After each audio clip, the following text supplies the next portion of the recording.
हाँ, class 7th आपकी class बेटा 66605 आईडी पर होगी, है ना? Okay ID is sir. Change for class 7th 66605 66605. Okay sir. Okay sir.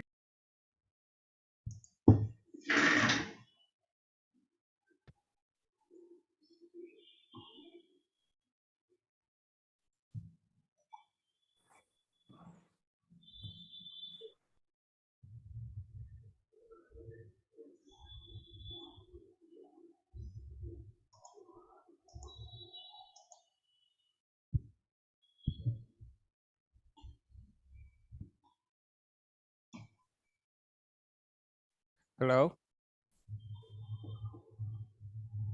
Good evening, sir. Good evening, Good evening, guys. sir. Good evening. Good evening. Good evening, sir. Good evening, बच्चा. Good evening. Good evening, sir. Good evening, Tanvi. Good evening, sir. Good evening, Taman. Good evening, Naman. Sir आपने last class में क्या क्या करवाया था, कौन से topic तक करवाया था? लास्ट क्लास में क्या क्या करवाया था मैंने? लास्ट क्लास में हमने किया था political parties, what is the need of political parties and कितनी पॉलिटिकल पार्टीज होनी चाहिए, how many political parties should be there. ये चीजें डिस्कस करी थी हमने लास्ट क्लास में। और उसके इसलिए पूछ रहा। अच्छा, आप आए नहीं थे? हाँ, मतलब कोई बहुत ज्यादा पोर्शन हमने कवर नहीं किया था लास्ट क्लास में, तो आज के लिए हमारी क्लास थोड़ी इंटरैक्टिव हो गई है, तो ऑफ टॉपिक चले जाते हैं हम लोग ना थोड़ा। Sir, but isn't that a good thing? Exactly, that is a good thing. You should always. Sir हाँ, मैं एग्रीकल्चर की क्विज डिस्कस कर ले। एग्रीकल्चर की क्विज डिस्कस कर ले। अभी नहीं, कर लेंगे Sir, बाद में। में बाद No, में sir, करेंगे। नहीं अटेंड करा अभी तक। हाँ, तो कुछ लोग जो अटेंड कर लेंगे तो उसके बाद हम लोग डिस्कस कर लेंगे, not to worry. yes sir, please बाद में। हाँ, अच्छा, हमने लास्ट क्लास में वो तो क्या बोलते हैं उसको, एंड तो किया ही नहीं था हमने टॉपिक कि कितनी पॉलिटिकल पार्टीज होनी चाहिए, तो आइडियली कितनी होनी चाहिए पॉलिटिकल पार्टीज। हमने देख लिया था तीन ऑप्शंस है हमारे पास, one party system, two party system, multi party system. तो अब क्वेश्चन आता है कि कौन सा सही है यार। तो एक चीज तो पता चल गया था हमें कि one party system is not feasible in a democracy, because फिर then you will not be left with a choice, and democracy का तो बेसिक फंडामेंटल प्रोविजन यही है कि चॉइस होना चाहिए, तो एटलीस्ट टू पार्टीज तो मिनिमम होनी चाहिए। No party system is good. Sir multi party system समझा दो, पहले दो तो आगे के समझ। मल्टी पार्टी सिस्टम वो होता है जिसमें ना दो से ज्यादा पॉलिटिकल पार्टीज होती हैं, साथ ही साथ दो से ज्यादा पॉलिटिकल पार्टीज के पास इक्वल चांसेस होते हैं गवर्नमेंट फॉर्म करने के लिए। सर लिख दोगे? मैं यहाँ लिख दो यहाँ पे। मैं लिख देता हूँ। Sir, हाँ, sir, one party system एक डेमोक्रेसी कैसे नहीं होगी? वन पार्टी सिस्टम डेमोक्रेसी कैसे नहीं है? हाँ sir, बिकॉज डेमोक्रेसी में क्या होता है, इलेक्शन होता है, और इलेक्शन का फ्री एंड फेयर इलेक्शन तभी होता है जब उसमें क्या होता है, आपके पास choice. Democracy is all about choice. अगर आपके पास चॉइसेस नहीं है तो फिर then it is not a democracy. अब प्रॉब्लम ये होता है कि वन पार्टी में क्या होता है ना, आपके पास चॉइसेस इसलिए नहीं होते बिकॉज पार्टी की आइडियोलॉजी वही रहती है। वहाँ आपको थोड़े मेंबर्स के बीच में चॉइस मिल जाता है, बट टेक्निकली आइडियोलॉजी में चॉइस नहीं मिलता है। एंड हाँ, but sir अगर कुछ ऐसा हो कि जो पार्टी है उसके जैसे अलग अलग दो फैक्शंस और आपको उनमें से एक वो करना है, तो उसे बोल सकते हैं अभी डेमोक्रेटिक। अगर फैक्शंस हैं उसके, ठीक है, और देखो अल्टीमेटली रूल पार्टी का नहीं होना चाहिए, फिर पार्टी का रूल नहीं होना चाहिए, उसमें फैक्शन का रूल होना चाहिए। फिर मतलब the faction should be independent to make decisions. अगर वो पार्टी के एफिलिएशन में ही डिसीजन बना रही है तो फिर वो इंडिपेंडेंट नहीं है, तो फिर वो चॉइस नहीं हुई। ओके और सर। उन ये तो फैक्शंस की आइडियोलॉजी डिफरेंट होनी चाहिए। फैक्शंस की आइडियोलॉजी बिल्कुल डिफरेंट होनी चाहिए और दोनों का इंडिपेंडेंट वर्क स्फीयर होना चाहिए। ऐसा नहीं होना चाहिए कि वो पार्टी की अफिलिएशन से काम कर रहे हैं। ऐसा नहीं होना चाहिए कि they always wait for the green signal from the side of the party. If that is the case then obviously that is not a very good choice. Okay sir. Multi party is basically presence of more than two parties where everyone has equal choice of winning. देखो सबसे पहले ना हम सबसे oldest democracy की बात करते हैं। So which is the oldest democracy at least modern times में? यूएसए। USA, yes. यूएसए। ठीक है, 1789 में कॉन्स्टिट्यूशन वाज इन्फोर्स्ड एंड जब यूएस में इलेक्शंस हुए थे द फर्स्ट टाइम तो वहां पे देवर टू पार्टीज। कौन कौन सी? Democrats and Republicans. डेमोक्रेट्स जो है इनको आप बोल सकते हो कि बोरो तो इन्होंने कंसेप्ट ब्रिटेन से ही किया है। ठीक है, जैसे ब्रिटेन में है ना लिबरल एंड कंजर्वेटिव्स, वैसे यहाँ पे डेमोक्रेट्स एंड रिपब्लिकन्स हैं। डेमोक्रेट्स आर बेसिकली आप बोल सकते हो they are conservatives and Republicans are liberals, या आप उनको बोल सकते हो कौन सी पार्टी? लेबर पार्टी जैसे कैरेक्टर है उनका, बिल्कुल। ठीक है, तो कंजर्वेटिव वर्सेस लिबरल्स। तो US started with two party system in 1789। पहली बात देखो, there is no limit. USA के कॉन्स्टिट्यूशन में कहीं भी ये नहीं लिखा हुआ है कि हमारे पास सिर्फ दो ही पार्टीज होंगी। ठीक है, ये चीज उनके कॉन्स्टिट्यूशन में कहीं भी मेंशन नहीं है। ये एक प्रोटोकॉल सेट कर दिया उन्होंने स्टार्टिंग विद 1789, जब क्या थे, दो पार्टीज के बीच में कंपटीशन हुआ था एंड तब से लेके आज तक इन्हीं दो पार्टीज के बीच में मोर और लेस कंपटीशन होता है। देयर आर रीजनल पार्टीज, और भी पार्टीज हैं यूएस में। There are more than 10 parties, I guess मेरे ख्याल 15 या 18 पार्टीज हैं कुछ वहां पे इन दो के अलावा। ठीक है, बट हमेशा कंपटीशन किसके बीच में होता है? It is always between Democrats and Republicans, because national level पे सिर्फ इन्हीं दो पार्टीज की कंपटीशन होता है, इलेक्टोरल कंपटीशन। बाकी पार्टीज का इतना कोई नेशनल प्रेजेंस नहीं है। अब क्या हो रहा है ना वहां पे 1789 से इट्स ऑलमोस्ट अभी 2020 21 के इलेक्शंस हुए थे, तो सही काम कर रहा है वहां पे। ठीक है, बढ़िया चल रहा है डेमोक्रेट्स एंड रिपब्लिकन्स के बीच में। मतलब यूएस की जनता को ऐसा फील नहीं होता है कि हमें ऐसा, हमारे कुछ ऐसे एस्पिरेशंस है जो ये दो पार्टीज हमारे they are not able to satisfy aspirations. तो ये बढ़िया चल रहा है उनका ना। तो इट्स मोर ऑफ अ, बोला जाए तो it's more of a historical need. उनको जरूरत महसूस नहीं हुई तो उन्होंने क्या किया, क्योंकि देखो यूएस की जो पॉपुलेशन थी 1789 से, वो एक बहुत होमोजेनस पॉपुलेशन थी विद क्रिश्चियन मेजोरिटी पॉपुलेशन। ठीक है, क्रिश्चियन मेजोरिटी में थे वहां पे, और उसके बाद ज्यूज थे थोड़े बहुत, बुद्धिस्ट थे थोड़े बहुत, हिंदूज भी थे वहां पे। ठीक है, मुस्लिम्स भी थे वहां पे, बट क्रिश्चियंस क्या थे वहां पे प्रिडोमिनेटली मेजोरिटी में थे, और आज तक मेजोरिटी में। तो अब धीरे धीरे क्या हो रहा है कि बिकॉज ऑफ मल्टीकल्चरलिज्म वहां पे क्या हो रहा है, since many other people from different cultural groups are coming into USA, अब धीरे धीरे वहां पे डेमोग्राफी चेंज हो रही है। Maybe you never know, आने वाले कुछ सालों में हो सकता है कि you might be hearing about a third party in US, but अभी फिलहाल क्या है, ये दो parties are able to balance the needs and aspirations of people. ठीक है, yes sir. India started with, let's talk about India, which is relatively a new democracy. India started in 1947, but पहले elections 1950 में हुए थे, 50-51 में, not 50-51 actually, 51-52 first elections of India. तो उस time पे क्या था, आईएनसी और इसके अलावा 7 और नेशनल पार्टीज होती थी उस टाइम पे। ठीक है,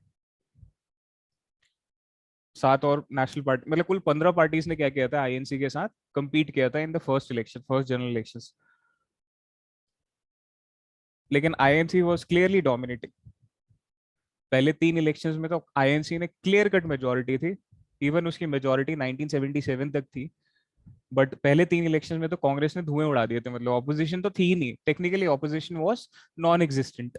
ठीक है, तो आप बोल सकते हैं India started with a one party system, not technically one party system but one party dominant system बोल सकते हो आप। ठीक है, आप यही सेम चीज if you look at another country जहां पे हम इसको कोरिलेट कर सकते, तो मेक्सिको, जहां पे पीआरआई करके एक पार्टी थी। हाँ सर। ठीक है, 1930 से उसने रफली 2001 तक उसने क्या किया है, रूल किया है, जबकि वहां पे और भी पार्टीज थी, but PRI was clearly dominating the politics of Mexico for 70 years. For 70 years PRI was undoubtedly and without any क्या बोलते competition, it was ruling in the center, it was ruling in Mexico actually. ऐसा ही कुछ यहाँ पे देखने को मिलता है कि आईएनसी क्लियरली जो है 1989 तक आईएनसी जो है क्लियरली हमारे पॉलिटिकल स्फीयर को डोमिनेट कर रही थी फ्रॉम 1952 टू 1989। ऐसा नहीं था कि दूसरी पार्टीज नहीं थी, but it was INC which was dominating.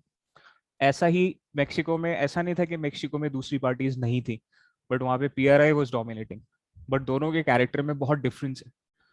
Mexico के केस में PRI was dominating by using all the kinds of unfair means. वहां पे बड़ी धांधलेबाजी करते थे लोग, ठीक है, इलेक्शंस विन करने के लिए। They used to indulge in all illegal things so as to secure victory in elections. India के केस में ऐसा नहीं था, यहाँ पे फ्री एंड फेयर इलेक्शन होता था, but still INC was dominating till 1989। उसके अलग रीजंस हैं कि आईएनसी क्यों डोमिनेट कर रहा है, वो 12th का पार्ट है, सो मैं अभी उतना डिटेल में नहीं जा रहा, बट आईएनसी वाज डोमिनेटिंग यहाँ पे। तो India started as a one party dominate system. 1989 से 1998 तक मोर और लेस ये चला है टू पार्टी सिस्टम या टू अलायंस, टू पार्टी बोल दिया जाए। ठीक है, उसके बाद 1998 से थोड़ा सा कैरेक्टर चेंज हो गया, अब ये टू अलायंस सिस्टम हो गया, या टेक्निकली हम इसको मल्टी पार्टी भी बोल सकते हैं, क्योंकि 1998 के बाद क्या हुआ है, अब कांग्रेस की डोमिनेंस खत्म हो चुकी है and there is emergence of another parties. Regional parties और स्टेट पार्टीज क्या हो गए, they have become important. So 1998 के बाद मल्टी पार्टी सिस्टम देखने को मिलती है इंडिया में।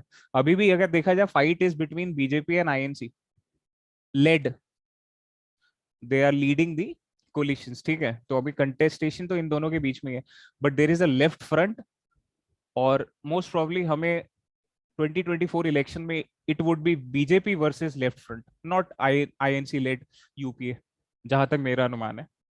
Let's see, let's wait and watch. Sir हाँ, सर बहुत सारी कंट्रीज से कम्युनिस्ट पार्टीज बैन क्यों होती है? okay, Naman का question is, sir, I won't be taking SST class in 12th, so can you please tell me why Congress won with clear cut majority?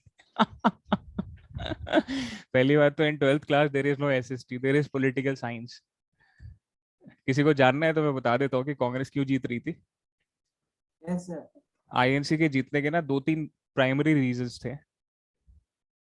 अब इनकी details मत पूछना तो बस। फर्स्टली तो आई गेस जहाँ तक मैंने पढ़ा समझ आता है हाँ, कि आईएनसी ने बहुत बड़ा कंट्रीब्यूशन दिया था इंडिया की इंडिपेंडेंस में। Legacy of freedom struggle, yes, very good. And secondly, that's not a very valid point, but हाँ, after the death of Rajiv Gandhi, no, wait, who was before Rajiv Gandhi? Rajiv Indira Gandhi को गांधी। आपने, Yeah, after the death of Indira Gandhi, I think that people voted out of like the emotions, out of just but that was only for one election, okay? 1984 में she died, 1984 में elections happened जिसमें maximum seat secure करी थी आज तक की history में, 415 seats Congress ने। ठीक है, yes, और 1989 में they lost। तो इंदिरा गांधी की डेथ का उनको बहुत ज्यादा फायदा नहीं मिला, एटलीस्ट एक इलेक्शन में मिला बस, उसके बाद they could not continue that favour. देखो, second reason was presence of tall leaders. Congress में जो लीडर्स थे, एक से एक दिग्गज लीडर्स, जवाहरलाल नेहरू, सरदार वल्लभ भाई पटेल, पट्टाभी सीतारामैया, मौलाना अबुल कलाम आजाद, सी राजा गोपालचारी, ऐसे खतरनाक लीडर्स थे जिनके अपनी खुद की फैन फॉलोइंग थी तगड़ी। ठीक है, they were well known faces in their own respective states. ये भी एक रीजन था कांग्रेस का जीतने का। थर्ड रीजन था वेल ऑर्गेनाइज्ड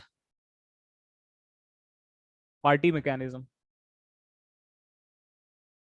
कांग्रेस की स्थापना कब हुई थी, किसी को पता है कांग्रेस बना कब था?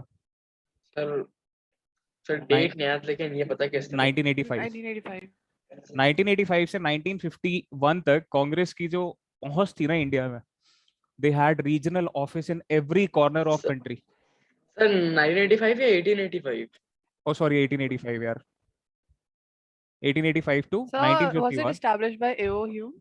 हाँ हाँ यस, सर, इट वाज ये established bye Elon Octavian Hume. ठीक है, तो 1885 से 1951 तक कांग्रेस ने अपनी पकड़ बहुत अच्छी कर ली थी। It was a well known organisation throughout every corner of India. हर जगह इनके रीजनल ऑफिसेस थे। चौथी चीज, हाँ सर मुझे ये लगता है कि क्योंकि कांग्रेस सबसे पुरानी पार्टी थी, इसलिए बहुत बहुत सारे अच्छे अच्छे लीडर्स वहां पे थे, और हर कोई कांग्रेस को जानता था और ट्रस्ट करता था। हाँ, ये भी एक बहुत अच्छा पॉइंट है कि कांग्रेस का जो क्या बोलते हैं, उसका जो कैरेक्टर था ना, पार्टी कैरेक्टर, वो बहुत अच्छा था। अच्छा इन द सेंस, उसके अंदर हर सोशल सेक्शन के लोग थे। People from every section were represented by Congress. ठीक है, people with different ideologies were still part of Congress. So हर तरीके का कांग्रेस एक रेनबो कोलिशन थी अपने आप में।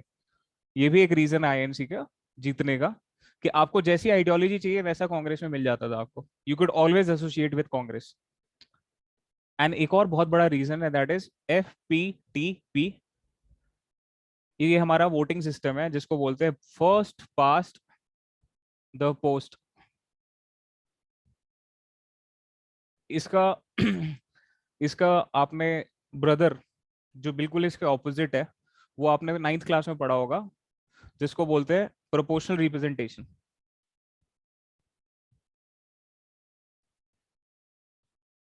मुझे पता है किसी को याद नहीं होगा, क्योंकि ये प्रोपोर्शनल रिप्रेजेंटेशन पॉल साइंस में नहीं, ये पढ़ा होगा आपने नाजिज्म वाले चैप्टर में। नाजिज्म वाले चैप्टर में ये था कि जर्मनी में क्या था, the voting system was proportional representation. That is why वहां पे कोलिशन बनती थी। सरकार बनानी बहुत मुश्किल होती थी वहां पे, हमेशा कोलिशन गवर्नमेंट बनती थी। ठीक है, प्रोपोर्शनल रिप्रेजेंटेशन क्या होता है ये मत पूछ ले आप। ये मत बोल देना कि सर मेरे को तो 12th तो पढ़नी नहीं है आपसे, तो मेरे को 12th अभी पढ़ा दो, क्योंकि ये दोनों, ये 11th का पोर्शन है और ये 12th का पोर्शन है।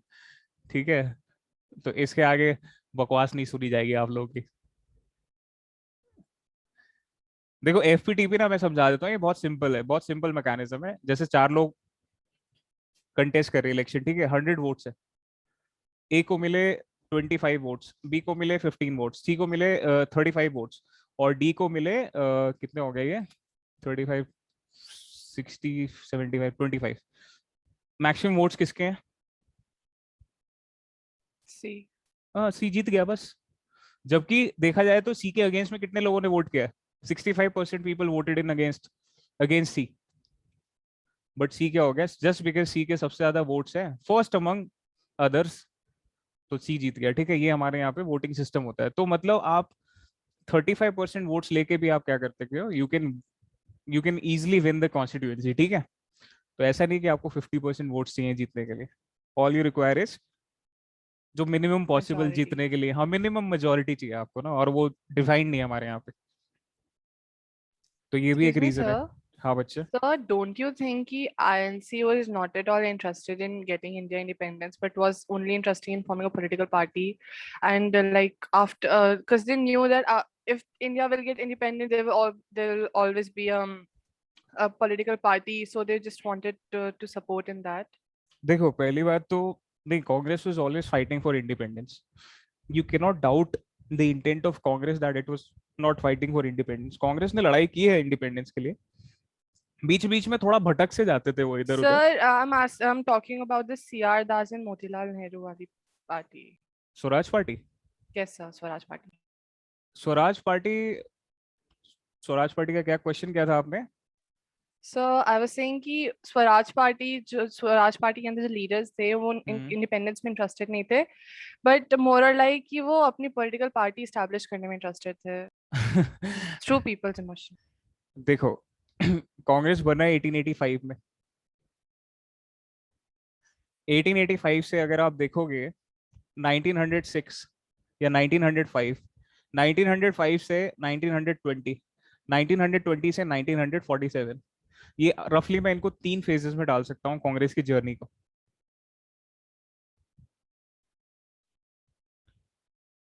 1885 से 1905 तक का जो जर्नी था कांग्रेस का, it was more of a pressure group.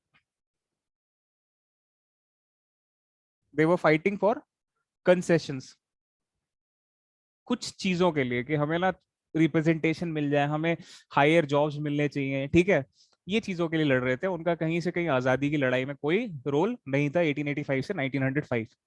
1905 से 1920 का जो फेज है, ये था स्वराज वाला, स्टार्टिंग विद बाल गंगाधर तिलक, जहां पे एक नेशनल कॉन्शियसनेस डेवलप की थी हमारे, जो आपने सुना होगा, एक्सट्रीमिस्ट।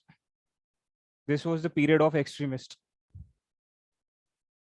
पता है ना आपने, कांग्रेस में 2 किस्म के लोग थे, Yes, sir. Moderates and extremist. Extremist में 3 बहुत फेमस नाम थे, लाल, बाल, पाल, ठीक है। Yes, sir. लाल बहादुर शास्त्री क्यों बोल रहा हूँ मैं, बाल गंगाधर तिलक, बिपिन चंद्र पाल एंड लाला लाजपत राय, ये 3, और अरविंदो घोष भी थे। तो ये पीरियड है स्वराज वाला पीरियड। स्वराज वाले पीरियड में we were not asking for independence, see understand, we were not asking for independence, but we were asking for self governance. हमारी गवर्नेंस में हमारा पार्टिसिपेशन ज्यादा होना चाहिए, दैट इज स्वराज। बट 1920 के बाद से, और रादर 1929 से बोला जाए तो, यहां से वी आर फाइटिंग फॉर पूर्ण स्वराज,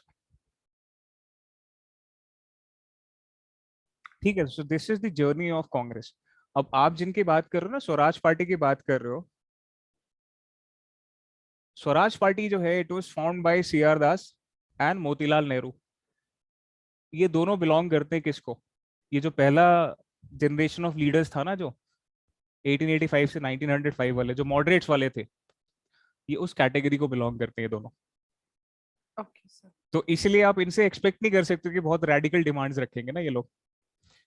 बट फिर भी ये अपने हिसाब से, अगर इनको देखा जाए, if you compare them from 1885 to 1905, if 1923 में they are talking about fighting, contesting elections and making the Britishers weak from the inside, ये अपने आप में ही बहुत रेडिकल बात है, एक्सट्रीमिस्ट बात कर रहे हैं compared to their older friends, ठीक है। तो ये क्योंकि फर्स्ट जनरेशन लीडर्स हैं, आप इनसे बहुत ज्यादा एक्सपेक्टेशंस नहीं रख सकते हो। Okay, हाँ, sir. लेकिन जो नई जनरेशन आ रही थी, जिसमें गांधी जी तो बूढ़े थे, बट जवाहरलाल नेहरू, सुभाष चंद्र बोस, जब, अच्छा, एक तो हमारे यहाँ पे ना न्यू जनरेशन का कंसेप्ट बहुत अलग है, ठीक है। डोंट थिंक कि नया जनरेशन का मतलब होता है 30s, 20s, 40s, आफ्टर 50 की बात कर रहे हैं। Jawaharlal Nehru was born in 1989, ठीक है। Subhash Chandra Bose, I guess he was born in 18 sorry Yes, 1889, sir.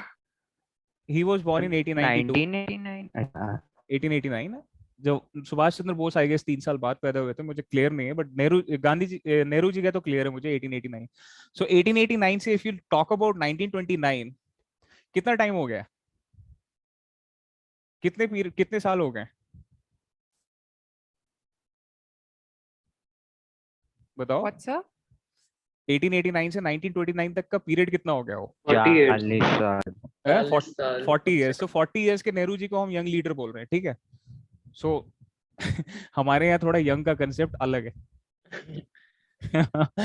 मैं सिर्फ यही बताना चाह रहा था आपको कि हमारे यहाँ पे यंग का कंसेप्ट थोड़ा सा अलग है। यहाँ पे Rahul Gandhi, who is currently I guess 51 और 52 इयर्स, उनको अभी भी यंग लीडर ऑफ कांग्रेस बोला जाता है। I don't know for what reasons, may be because of his immaturity, may be he is young, but बाकी कुछ कैरेक्टरिस्टिक्स है नहीं उनके यंग वाले। अच्छा हाँ, तो चलो कंक्लूड करते हैं इस टॉपिक को। कंक्लूजन ये है कि भैया कौन सी पार्टी सिस्टम अच्छा है। तो पहली बात, ये डिपेंड करता है किस चीज के ऊपर, पॉपुलेशन के ऊपर, हिस्टोरिकल नीड, कंट्री की डिमांड क्या है। जैसे जैसे लोग मेच्योर होते हैं ना, उनकी क्या होते हैं, और ज्यादा डिमांड्स होती हैं। जितनी उनकी डिमांड्स होती हैं, उस हिसाब से फिर पार्टीज का इमर्जेंस होता है, ठीक है। और सेकंड थिंग जो मोस्ट इंपॉर्टेंट है, दैट इज डाइवर्सिटी।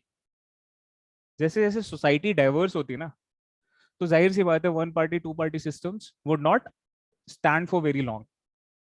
फिर धीरे धीरे इमर्जेंस होता ही है मल्टी पार्टी सिस्टम का, ठीक है। जैसे मैंने बताया ना आपको कि अगर आप 30 years or 20 years down the line, maybe you will find another party in US, Democrats और रिपब्लिकन्स के अलावा.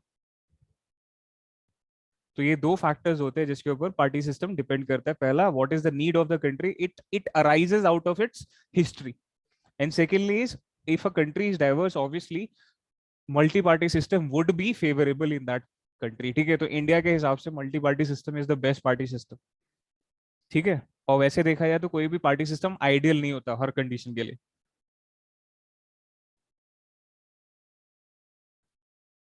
ये लास्ट वाली स्टेटमेंट समझ में आई? Party system is not a potion जो आप हर बीमारी में खिला सकते हो.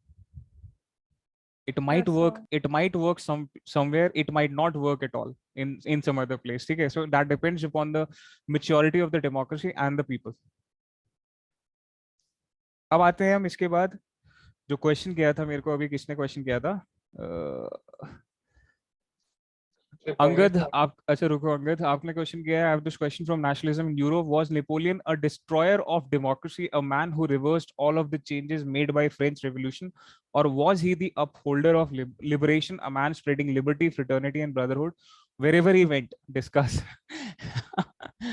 सर ये बहुत लंबा क्वेश्चन मुझे मिला था बुक में. नहीं, वो तो कोई प्रॉब्लम. देखो, पहली चीज ये है कि इसमें this question is very negative and very critical of Napoleon, because ये क्वेश्चन हमारे बहुत ज्यादा इसमें ऑप्शंस दिए नहीं हमें ना. इसमें हमें बहुत नैरो फील्ड में खेलना है. पहला क्या है, उन्होंने क्या कर दिया, रिजर्व कर दिया नेपोलियन को कि was he destroyer of democracy. तो पहली चीज तो ये, you have to ask yourself, was France really a democracy? No sir. It was No, not. sir. कहीं से कहीं भी फ्रांस डेमोक्रेसी नहीं था. इवन आफ्टर 1992 का कॉन्स्टिट्यूशन के बाद भी डेमोक्रेसी तो नहीं था वो, क्योंकि handful of people used to vote. ठीक है, अगर जहाँ पे 80% पीपल और 70% people are not eligible to vote, तो उसको डेमोक्रेसी तो नहीं बोलेंगे. तो France was not at all democracy. तो if a country who is not a democracy, how can a man come and destroy something which is not even present over there? है कि नहीं? Yes sir. आप ये जरूर बोल सकते हो कि हाँ, डेमोक्रेटिक वैल्यूज थे,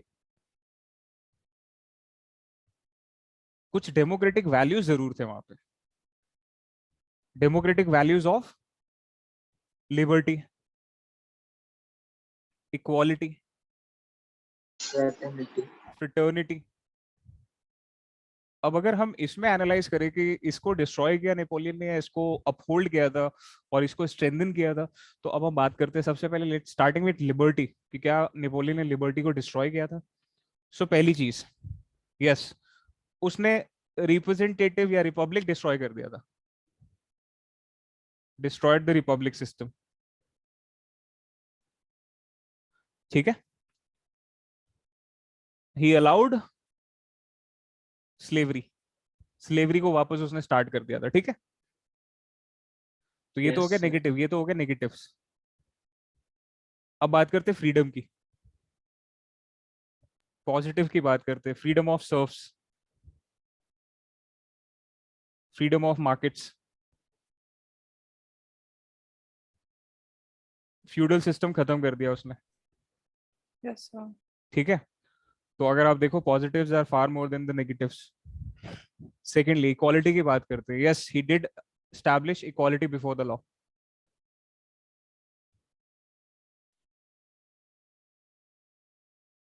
ठीक है, इक्वालिटी बिफोर द लॉ वो establish in its true form during the reign of Napoleon.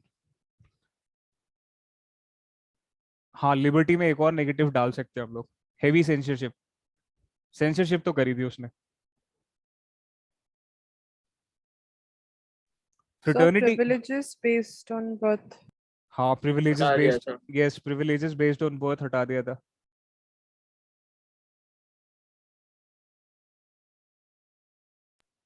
abolished, yes, true. Fraternity की अगर हम बात करें तो भैया, Napoleon wins in every count when it comes to fraternity, because trust me, it was only after the reign of Napoleon that many countries developed this sense of national identity. उनको ये लगने लगा कि हम फॉरेन रूल के अंदर क्यों रहे. पहले तो क्या था, they used to live under some emperor, कुछ एम्पायर का पार्ट होते थे, they used to be as subjects, उनके पास बहुत ऑप्शन नहीं होता था। बट जब फ्रांस में एक नेशनल आइडेंटिटी को लेके इतना ज्यादा पोलराइजेशन हुआ, और जब फ्रांस के लोगों के अंदर आइडेंटिटी आ गई कि हम तो फ्रेंच है, we are a nation with a common identity, फिर नेपोलियन जिस जिस कंट्री में जहां जहां मतलब जहां जहां जिस जिस रीजन में उसने अपना रूल स्टैब्लिश किया नेपोलियन ने, वहां वहां के लोगों को क्या लगने लग गया, when they got these freedoms ना। अच्छा क्या होता है फ्रीडम के साथ, क्या होता है ना, फ्रीडम ब्रीड्स फ्रीडम, या ये बोला जाए फ्रीडम ब्रीड्स आइडियाज। जब आपको फ्री किया जाता है तो आपको क्या होता है, आइडियाज आते हैं, है कि नहीं? When a person is free from hunger, that person would be getting more ideas. Can a person get ideas while hungry, while being hungry? No, obviously. Freedom breeds या फ्रीडम कल्टीवेट्स आइडियाज। तो जब वहां के लोगों को फ्रीडम मिली कुछ चीजों से, पुराने वो जो सिस्टम थे उससे, then they got to know कि हाँ यार something better can be done. And what better then, अगर फ्रांस में लोग, people are enjoying this sense of national identity and they are feeling proud of being there, of their collective identity, why can't we, why should we be under external rule? तो Napoleon के आने के बाद क्या हुआ, ये nationalism develop हुआ Switzerland में, जर्मनी में, ठीक है, इधर स्पेन में आ जाओ, नीचे इटली में चले जाओ, इतनी सारे रीजन्स में क्या हो गया, people in those regions started to see themselves again as the French, कि हमारा भी तो collective identity, we also have a shared past, so why shouldn't we be a group like a nation? ठीक है, तो yes, the rule of Napoleon did foster fraternity in its highest form, which is the making of or cultivating a sense of nationalism. ठीक है Angad, Yes, sir. समझ So में? many more were also things were also done. Like हाँ, guild uh- restrictions were also removed. अब वो सारी चीजें ना आप लोग ऐड कर सकते हो कहीं भी, इन तीनों में कहीं भी ऐड कर सकते हो। मैंने तो आपको मोटा मोटा एक आइडिया दे दिया है कि अगर if you really want to critic somebody, critic them objectively, सारी फील्ड्स में क्रिटिक करो कि हाँ कहाँ पे उसने अच्छा किया, कहाँ पे उसने खराब किया, ये सारी चीजें, ठीक है? चलो अब नेक्स्ट टॉपिक जो है, और अभी ये डाउट ही पूछा था किसी ने, रिकग्नाइज्ड पॉलिटिकल। पहली बात तो ये कि हमारे यहाँ पे which is that body which conducts elections to the center and the state. Election Commission It is the Election Commission of Afghanistan. of India. Yeah. Of India. Afghanistan तो सर वहाँ सिलेक्शन चल रहा है, who will live Yes. and who will die. Sir हाँ sir मुझे यहाँ से अफगानिस्तान डालने को कह रहे हैं, फिर वहाँ से मतलब यूएस वाले पकड़ गए, या यूएस चला जाऊँ या ऑस्ट्रेलिया, वहाँ से फ्री में चला जाऊँ वहाँ से। हाँ बिल्कुल, if you reach Kabul airport then only you will be able to go free. नहीं सर पहुंचता होगा। काबुल एयरपोर्ट तक तो पहुंचोगे, पहला तो बैटल वही है काबुल एयरपोर्ट तक पहुंचने में। सर वो तो पहुंचता होगा। सर वो कह रहे हैं कि 31st के बाद वो किसी को भी इवैक्यूएट करने नहीं देंगे। हाँ 31st तक तो उसको सब तालिबान ने जल्दी अल्टीमेटम कर दे रहे दिया हैं। है कि अपने सिटीजन्स को 31st तक इवैक्यूएट कर लो, उसके बाद तो रामराज चलेगा यहाँ पे, rule by law. Yes sir. अच्छा, इलेक्शन कमीशन ऑफ इंडिया है जो क्या करता है, इलेक्शंस कंडक्ट करवाता है। इलेक्शन कमीशन ऑफ इंडिया क्या करता है, रिकग्निशन देता है पार्टीज को, और जिनको ये रिकग्निशन देता है उनको हम बोलते हैं रिकग्नाइज्ड पॉलिटिकल पार्टीज। अब ये रिकग्निशन का फायदा क्या होता है, what are the benefits of a party being recognised? इसके लिए कुछ इलेक्शन में पार्ट ले सकते हैं। कुछ बेनिफिट्स मिलते हैं। देखो, सिंबल मिल जाता है इनको, मतलब वो सिंबल कोई और यूज कर ही नहीं सकता, ठीक है? इनको क्या मिलता है, स्पेस मिलता है। कहाँ पे? नेशनल टीवी और रेडियो चैनल पे इनको क्या मिलता है, अपने आप को ब्रॉडकास्ट करने का स्पेस मिलता है, ठीक है? तीसरी चीज, इनको प्रॉपर्टीज मिलती है so as to establish their offices. अपने ऑफिस एस्टैब्लिश करने के लिए इनको क्या मिलते हैं, प्रॉपर्टीज मिलती हैं। Then a person who contest from any of the recognised political parties, उसको सिर्फ एक प्रपोजर चाहिए होता है। बाकी अगर नॉर्मल कोई कंटेस्ट कर रहे हैं, इंडिपेंडेंट कोई अगर कंटेस्ट कर रहे हैं, तो उसको कम से कम 10 लोग चाहिए जो प्रपोज करे कि हाँ this person can contest. But यहाँ पे क्या होता है, पॉलिटिकल पार्टीज, अगर if you are from a recognised political party तो आपको सिर्फ एक प्रपोजर चाहिए होता है, ठीक है? प्रपोजर समझ गए ना? प्रपोजर का मतलब तो कोई भी 10 लोग ऐसे हो जो आपको अग्री करें कि हाँ हम इसको अप्रूव कर रहे हैं, हमारी तरफ से कंटेस्ट कर सकता है इलेक्शन, ठीक है। Yes sir. तो रिकग्नाइज पॉलिटिकल पार्टीज दो तरीके की होती हैं, एक होती है नेशनल और एक होती है स्टेट। इनके लिए ना कुछ क्राइटेरियाज होते हैं। पहला क्राइटेरिया है वोट। नेशनल पार्टी बनने के लिए पहला criteria is you have to secure 6% of votes in general election. General election में आपको कम से कम 6% वोट्स मिलने चाहिए। मैंने वो आपको एग्जांपल बताया था ना, एफपीटीपी वाला, 4 कैंडिडेट हैं, एक को 15% वोट मिलने, तो इसको 6% से तो ज्यादा मिल गया ना, तो ये एलिजिबल है, ठीक है, नेशनल पार्टी बनने के लिए। इसके साथ साथ सेकंड क्राइटेरिया होता है विच इज ऑफ सीट्स।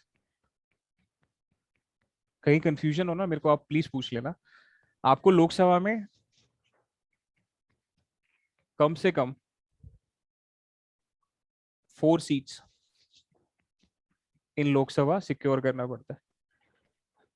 ये दोनों साथ में, दोनों क्राइटेरिया साथ में फुलफिल करना है। That means you have to secure 6% of votes in general election. General election समझते हो ना, election to Lok Sabha, and also you have to secure minimum 4 seats in Lok Sabha.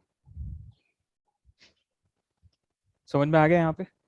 अगर 6% से ऊपर आए तो वो 4 सीट्स नहीं होंगी? 6% से ऊपर आए तो नॉर्मली 4 सीट्स नहीं हो जानी चाहिए उनके पास? नहीं, 4 सीट्स का मतलब देखो क्या है, देखो ये दोनों अलग अलग चीजें, कंफ्यूज मत करो, ये दोनों अलग अलग चीजें। अलग अलग चीजें कैसे हैं? सपोज एक कॉन्स्टिट्यूएंसी है, ए कॉन्स्टिट्यूएंसी, वहां पे 3 पार्टीज के कैंडिडेट कंटेस्ट कर रहे हैं इलेक्शन एक्स वाई जेड, ठीक है। एक्स को मिले हैं 5% वोट्स, वाई को मिले हैं 35% वोट्स, जेड को मिले हैं कितने, 60% वोट्स मान लो। जीता कौन? जेड। जेड। जेड जीत गया ना, लेकिन जेड को वोट कितने मिले? 60%। दैट मीन्स उसका 6% से तो ज्यादा ही है, यस सर। तो वो वोट्स में भी एलिजिबल हो गया। साथ ही साथ में उसकी ए से एक सीट आ गई कि नहीं आ गई? एक कॉन्स्टिट्यूएंसी से एक सीट आ गई कि नहीं आ गई? इसका मतलब ये है कि आपको 4 कॉन्स्टिट्यूएंसी जीतनी पड़ती हैं। 4 कॉन्स्टिट्यूएंसी मतलब 4 सीट मिनिमम है, ये मिनिमम। मिनिमम 4 कॉन्स्टिट्यूएंसी जीतनी पड़ेंगी एंड कम से कम 6% वोट्स के साथ। मतलब ये तो वर्स्ट केस सिनेरियो हो गया ना, 6% वोट्स तो मिल ही जाएंगे बंदे को, ओके सर। ठीक है। कि 6% वोट्स तो मिलने चाहिए कम से कम पार्टी को, क्योंकि 6% वोट से कम मिलने में आई डोंट थिंक सो कि पार्टी के जीतने के चांसेस भी बनते हैं। मतलब इसको बढ़ा देना चाहिए 6% को ना, बट कहीं कहीं पे हो जाता है एक्चुअली, एक एक कॉन्स्टिट्यूएंसी से 20-20 लोग खड़े हो जाते हैं।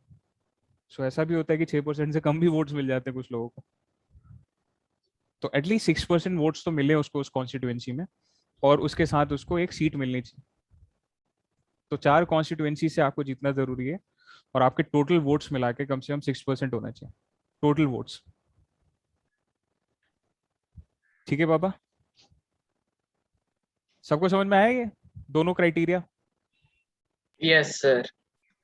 स्टेट यस के सर। लिए, स्टेट के लिए वोट्स का तो सेम ही है, 6% वोट्स, बट कहाँ पे? Assembly election. जो स्टेट की असेंबली इलेक्शन होती है ना, उसमें 6% वोट्स चाहिए। और second, 2 seats, minimum 2 seats in assembly. 6% votes चाहिए और कम से कम 2 सीटें चाहिए आपको असेंबली में, तब जाके आप एक स्टेट रिकग्नाइज स्टेट पार्टी बन पाएंगे। एट प्रेजेंट सिर्फ 7 पार्टीज ऐसी हैं जो नेशनल पार्टी हैं, and there are 59 parties who are state parties. और इंडिया में 700 के करीब पॉलिटिकल पार्टीज हैं। सर तो बाकी बची हुई क्या है? बाकी बची हुई सब रीजनल पार्टीज हैं। Okay sir. ठीक है, समझ में आ गया आप लोगों को? Yes sir. रीजनल है। अब ये जो नेशनल पार्टीज है ना 7, इनके बारे में थोड़ा सा जानना जरूरी है हमें। कुछ इंपॉर्टेंट इंफॉर्मेशन हैं जो इनके बारे में वी हैव टू नो। सो शुरू करें नेशनल पार्टीज का। सर हम्म। सर उससे पहले एक छोटा सा डाउट सर, जो मोस्टली कंट्रीज है हाँ, उनमें जो कम्युनिस्ट पार्टीज है वो क्यों नहीं रिकग्नाइज होती है? मतलब कि जो भी पार्टी रिकग्नाइज नहीं होती है तो क्या वो इलेक्शन में भी हो सकते हैं खड़े?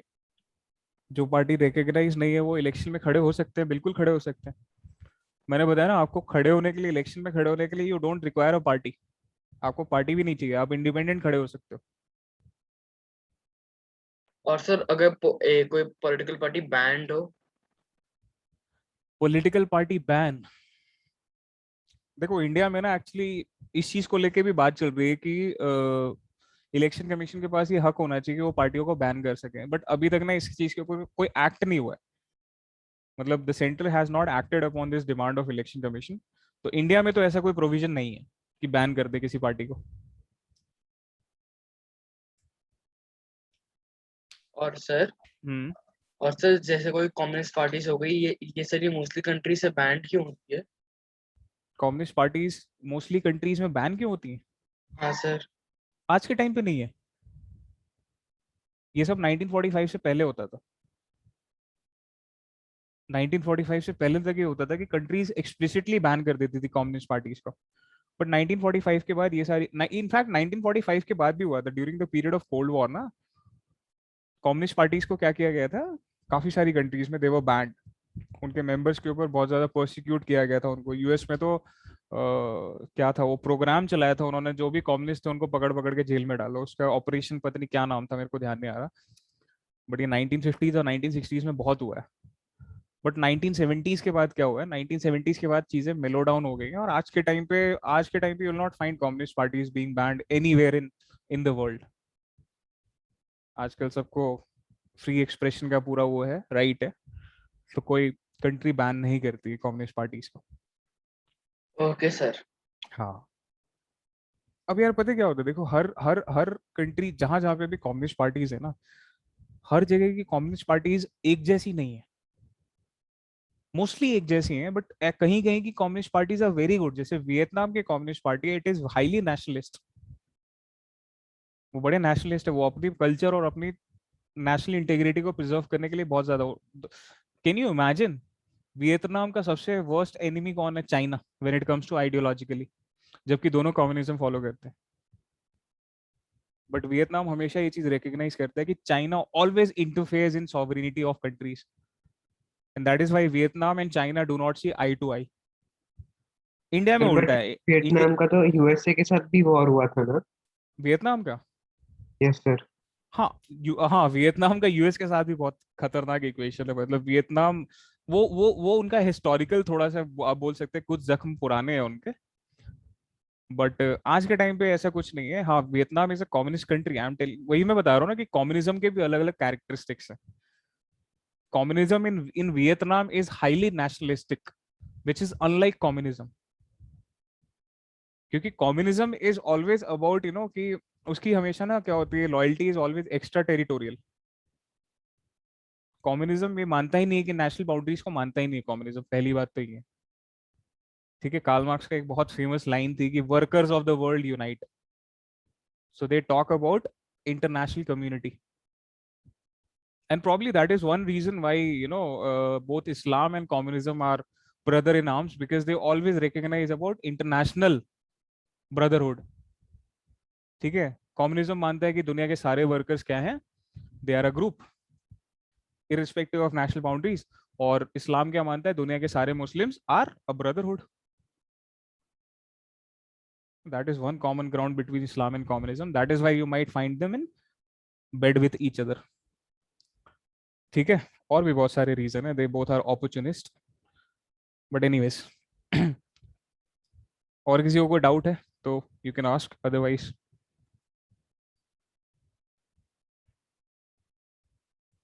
अच्छा, बाकी जो लोग हैं, रेस्ट ऑफ द जनता हमारी जो क्लास में है, आप लोग डिस्कशन सुनते हो ना? कहीं ऐसा तो नहीं होता कि जब डिस्कशन हो रहा होता तो कान बंद करके बैठ जाते हो? नहीं सर हम सुनते हैं। सुनते हो ना आप लोग? सी हाँ कैसे जी। सुनते हैं? पता है क्या होता है? देखो क्लास में जितनी भी बातें होती हैं, ये सब जो स्पेशली जो कैजुअल टॉक्स होते हैं ना, ये कैजुअल टॉक्स बहुत मीनिंगफुल होते हैं। कभी कभार पता है क्या होता है, चीजें ना, you you always require a host. Host पता है ना आपको? वेक्टर पता है ना आपको? साइंस में पढ़ा होगा आप लोगों ने, वेक्टर क्या होता है? सर जिसमें बहुत डायरेक्शन और मैग्नीट्यूड होता है।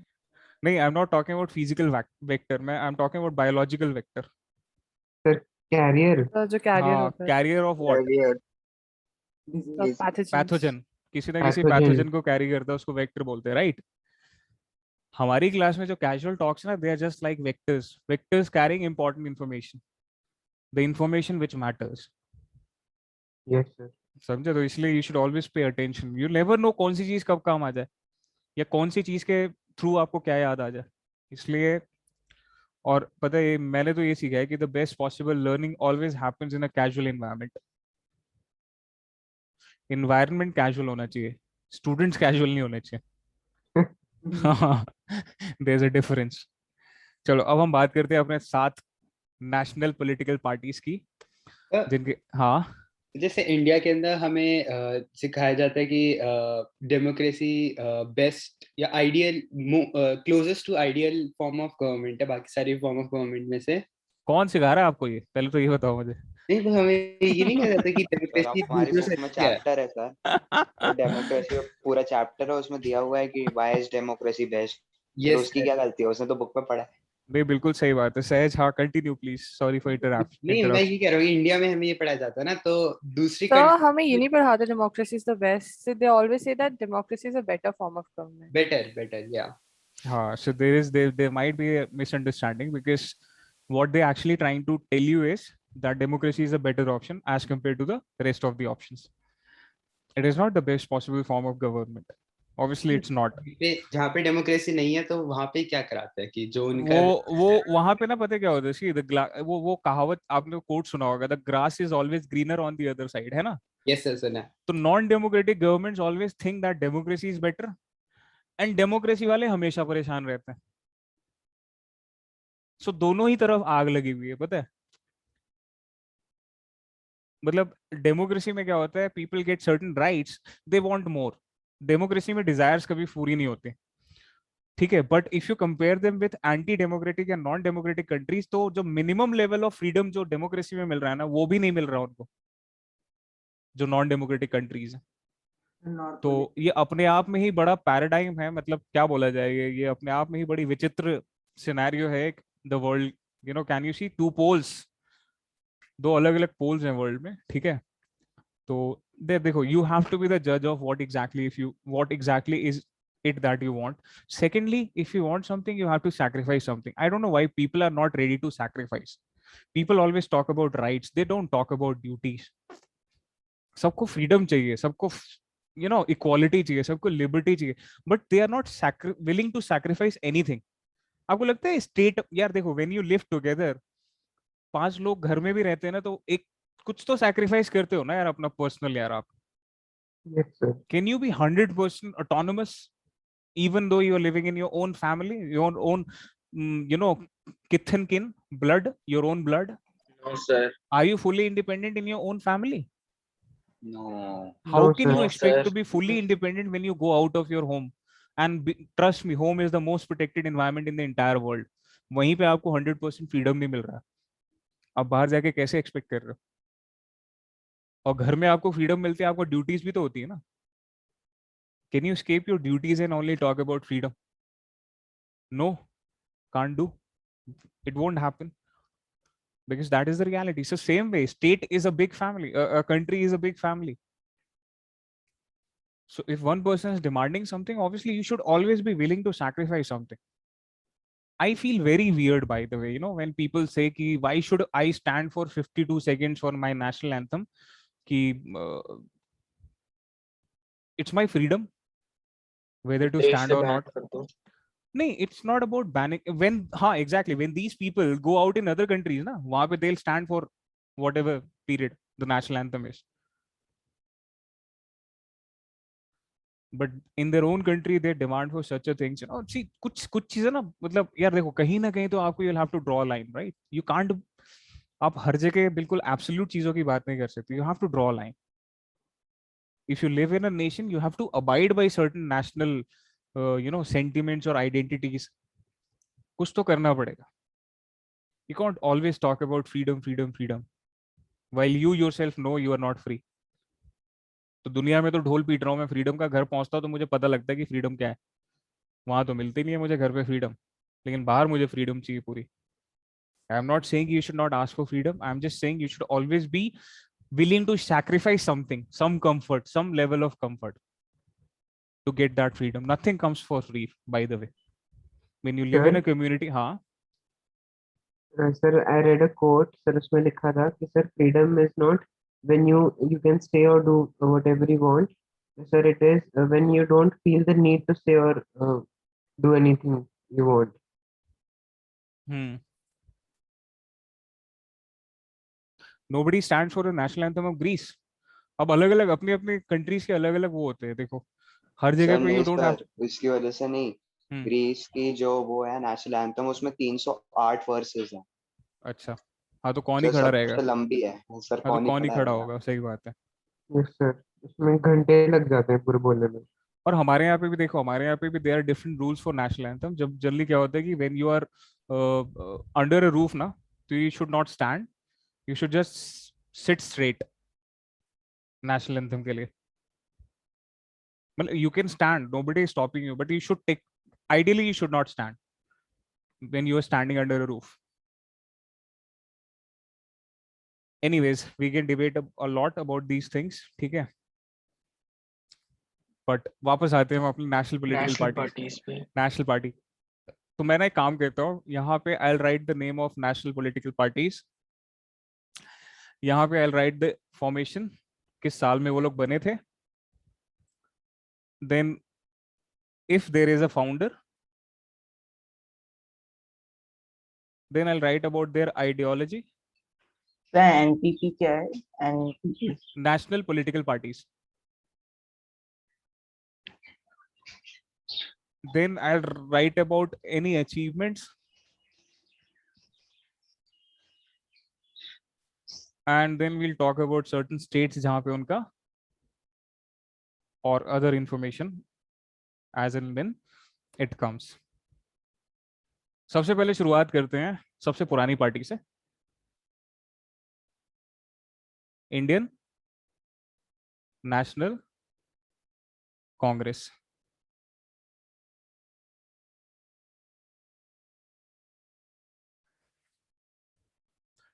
फॉर्मेशन ईयर आपको पता चली गया, 1885। फाउंडर के नाम भी पता चल गया अचीवमेंट्स के आपको, बाद क्या एओयू। लिखा हुआ है? एओयू। हाँ, अचीवमेंट्स के बाद क्या लिखा हुआ है?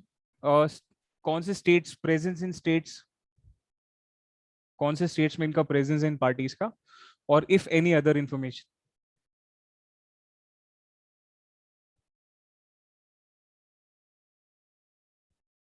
आईएनसी की आइडियोल आइडियोलॉजी क्या है? क्या? आईएनसी का कोई प्रॉपर आइडियोलॉजी है? हाँ बिल्कुल आइडियोलॉजी है। Rahul Gandhi. Modern secular democratic principle, इसके ऊपर काम करते हैं। सर मॉडर्न सही में। कितना करते हैं कितना नहीं करते वो क्वेश्चनेबल है, वो बाद में देखेंगे हम, बट हाँ मान लेते हैं कि हम इसके ऊपर, आइडियोलॉजी तो उनकी यही थी एटलीस्ट। अ,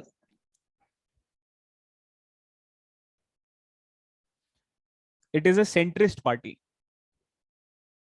ये मैंने आप लोगों को लास्ट क्लास में भी बताया था ना, लेफ्टिस्ट और राइटिस्ट आइडियोलॉजी क्या होती है। सर नहीं, आपने नो बोला था। सर, सर आपने कहा मैंने था बताया नहीं था कि आज मैंने ये बताओ। बोला था कि मैं बताऊंगा आप लोगों को नेक्स्ट क्लास में। तो अभी लिख लो, फिर मैं साइड में भी बताता हूँ कि what exactly is this east east centrist party in ideological orientation, ठीक है। एडवोकेट्स सेक्युलरिज्म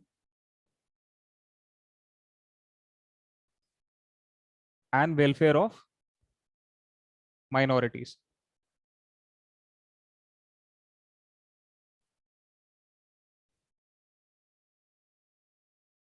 Achievements जिसके ये हैं कि it was a ruling party at center.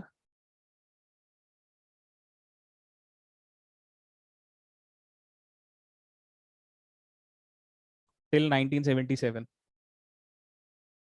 And then from 1980 to 1989. तो कांग्रेस ने काफी लंबा रूल किया देखा जाए तो 52 से 77, 25 इयर्स तक, और फिर उसके बाद 9 इयर्स और 34 इयर्स तक कांग्रेस ने सेंटर में as a single party rule किया। तो ये अपने आप में एक बहुत बड़ा अचीवमेंट है, बिकॉज आज के टाइम पे तो पॉसिबल नहीं है इसको रेप्लिकेट करना। प्रेजेंस की बात करें तो इट्स नेशनल पार्टी, तो ये प्रेजेंस तो इसके सारे स्टेट्स में ही है, ऑलमोस्ट पूरे इंडिया में इसकी प्रेजेंस है, ठीक है। और अदर इंफॉर्मेशन में लिख लेते हैं, it leads the coalition United Progressive alliance.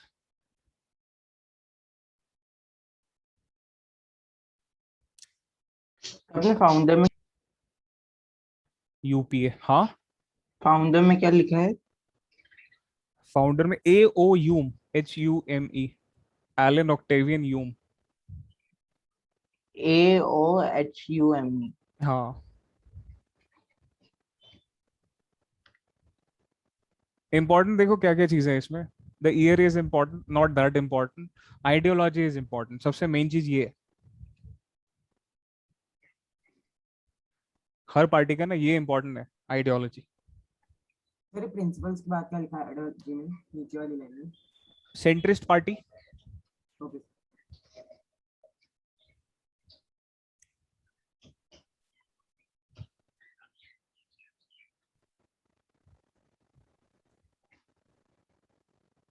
देखो दुनिया में ना डेवलपमेंट के ना दो तरीके होते हैं। There are two ways of developing a country. एक होता है टॉप डाउन और एक होता है bottoms up. It's not what you are thinking, but then I like the way you think. Sir top down का मतलब ऊपर से नीचे गिराना और बॉटम अप का मतलब नीचे से ऊपर। Yes sir. कहाँ नीचे से ऊपर ले जा रहे हो आप, पहले ये बताओ। सर मतलब टॉप से डाउन मतलब पता नहीं सर, मतलब जो लोग ऊपर है उनको पहले ट्रीट करो, फिर नीचे जाते जाओ, या बॉटम अप से जो माइनॉरिटीज है उनसे ऊपर आते आते जनरल पे आओ। एग्जैक्टली देखो टॉप डाउन अप्रोच क्या बोलता है। Top down approach talks about कि we should always develop the capitalist industrialist class. Capitalist को डेवलप करेंगे, इंडस्ट्रीज लगेगी, इंडस्ट्रीज लगने का बेनिफिट किसको मिलेगा, अपने आप development would trickle down to the poor. This is one way of doing things, ठीक है। कि कैपिटलिस्ट को प्रमोट करो, कैपिटलिस्ट को सपोर्ट करो, वो डेवलपमेंट लेके आएंगे, वो डेवलपमेंट क्या होगा, it would filter down to the poor. This is top down approach. जो इसको सपोर्ट करते हैं उनको राइट बोलते हैं। और एक है बॉटम्स अप। बॉटम्स अप में क्या बोलते हैं, we should always start with poor and then it would lead to क्या बोलते हैं, सोशियो इकोनॉमिक डेवलपमेंट। इसका मतलब है, पुअर का मतलब है आप ऐसी पॉलिसीज बनाओ, ऐसे प्रोग्राम्स बनाओ जिससे बेनिफिट किसको मिले, पुअर को बेनिफिट मिले। जैसे इसमें सिंपली अगर मैं बात करूं, रिजर्वेशन पॉलिसीज को ले सकते हो आप। इसमें आप लैंड डिस्ट्रीब्यूशन जो हमने पढ़ा था, इफ यू रिमेंबर एग्रीकल्चर वाला चैप्टर है ना, लैंड रीडिस्ट्रीब्यूशन और डिस्ट्रीब्यूशन, ये जो पॉलिसीज हैं ये सब क्या है, पुअर को प्रमोट करने वाली पॉलिसीज हैं। तो आप पुअर को, आप you should look after the needs of the poor and then it would lead to the socio economic development of the country. ये इसको बोलते हैं लेफ्ट, ठीक है, समझ में आ गया। सेंटर वाले बीच वालों को कैटर करते हैं, सेंटर वाले दोनों लेके चलते हैं, वो बिना पेंदी के लोटे हैं, ना इधर है ना उधर है, ठीक है। सर बीच में होना चाहिए था उनको, क्योंकि कैपिटलिस्ट या पुअर बीच वाले जो मिडिल क्लास वगैरह वो कैपिटलिस्ट में इंक्लूड हो जाएंगे शायद। किस कौन से? सर जो बीच वाले हम जैसे लोग हैं जो हर बार पीछे छूट जाते हैं, या तो कोई गरीब को सहारा देता है या तो फिर ऊपर वाले को हमारे पीछे छूट जाते हैं। देखो हर इंसान, देखो क्या होता है ना, देखो कोई भी ना एब्सोल्यूट, वही वाली बात है, एब्सोल्यूट कुछ नहीं होता जिंदगी में। पीपल, ये ना लेफ्ट और राइट पता है कहाँ से आया? अच्छा, जनरली लेफ्ट लेफ्ट आइडियोलॉजीज को बोलते हैं प्रोग्रेसिव, इनको माना जाता है progressive because they want to drastically improve upon the socio economic space, society को इंप्रूव करना चाहते हैं, ठीक है। इनको बोलते हैं रिग्रेसिव कि ये सिर्फ सर्टेन सेक्शंस को प्रमोट कर रहे हैं, they are promoting the interest of certain sections, ठीक है। अब ये कंसेप्ट कहाँ से आया ना, ये बड़ा इंटरेस्टिंग है अपने आप में। मैं I will take 2 minutes to explain this concept, ठीक है, सो दैट आप लोगों के दिमाग में बैठ जाएगा ये अच्छे से, यू नेवर फॉरगेट दिस। अगली बार लेफ्ट राइट कोई करेगा ना। देखो जब फ्रेंच रेवोल्यूशन हुआ था ना, आफ्टर द फ्रेंच रेवोल्यूशन, जब 1992 में कॉन्स्टिट्यूशन पास हुआ था और जब पार्लियामेंट बैठा था फ्रांस का, नेशनल असेंबली, एक्चुअली पार्लियामेंट नहीं, नेशनल असेंबली, तो नेशनल असेंबली की सीटिंग अरेंजमेंट ना कुछ ऐसी थी।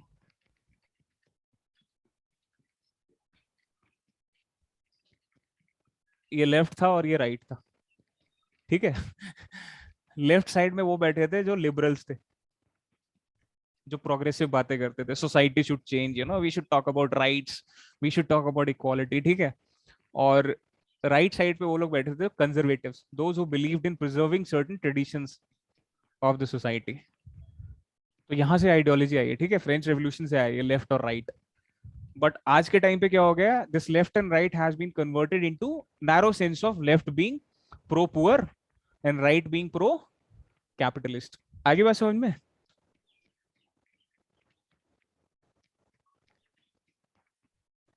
आप लोगों को बात समझ में आ गई सारी? समझ में आ गया लेफ्ट और राइट?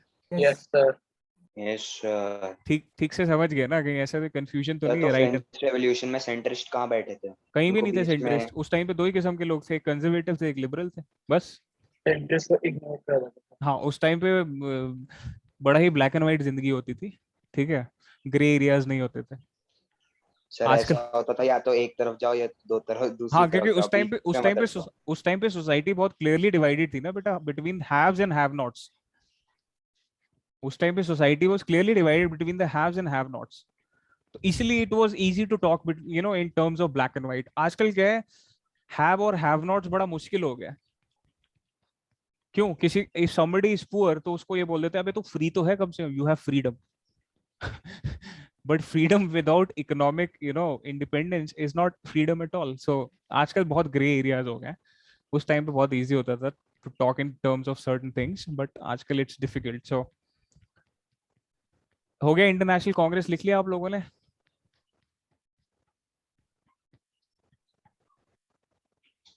मूव सर ऑन ऐसे करें सही फिर? में 7 नेशनल पार्टीज मतलब अभी करंटली एग्जिस्टेंट है?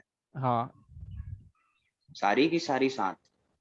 सारी की सारी 7 का मतलब क्या होता है? मतलब जितनी 7 आपने बोली थी तो सारी की सारी आज भी एग्जिस्टेंट है या फिर कुछ डूब गई नहीं नहीं, एग्जिस्टेंट है। हैं? और अरे अपने आप अभी पढ़ोगे तो पता चल जाएगा आपको एग्जिस्टेंस है कि नहीं है। इसके बाद सेकंड जो पार्टी आती है वो आती है हमारी BJP. What is the full form of BJP? भारतीय जनता पार्टी। भारतीय जनता पार्टी। भारतीय जनता पार्टी।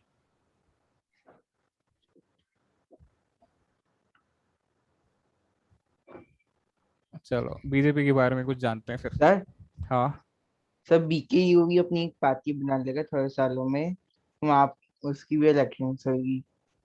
बीकेयू भी एक प्रेशर ग्रुप हुआ करता था जब बना था भारतीय किसान 1987। हाँ 1987 में जब बना था तो ये प्रेशर ग्रुप था। बट आजकल सारे प्रेशर ग्रुप्स पॉलिटिकल पार्टीज बन जाती हैं बिकॉज बेनिफिट ज्यादा है। सर प्रेशर ग्रुप, सर इन पॉलिटिशियंस को सैलरी कहाँ से आती है? जो इलेक्टेड लीडर्स होते हैं उनकी सैलरी तो गवर्नमेंट देती है। सर तो हाँ उसका भी कुछ होता है कि इतना मिलेगा, जैसे प्राइम मिनिस्टर है? हाँ, सबकी सैलरी फिक्स्ड होती है। हाँ अरे दे आर गवर्नमेंट, क्या बोलते हैं, एक तरीके से आप बोल सकते हो they are government servant, they have fixed salaries and fixed benefits and allowances वगैरह सब कुछ। आधे पैसे और का और इंडस्ट्रियल्स दे देते हैं इनको, हाँ मेन सोर्स ऑफ फंडिंग तो वही है इनका। या Means- actors. Main source sir of और funding is business class only. हम गरीब लोग थोड़ी चंदे दे रहे हैं।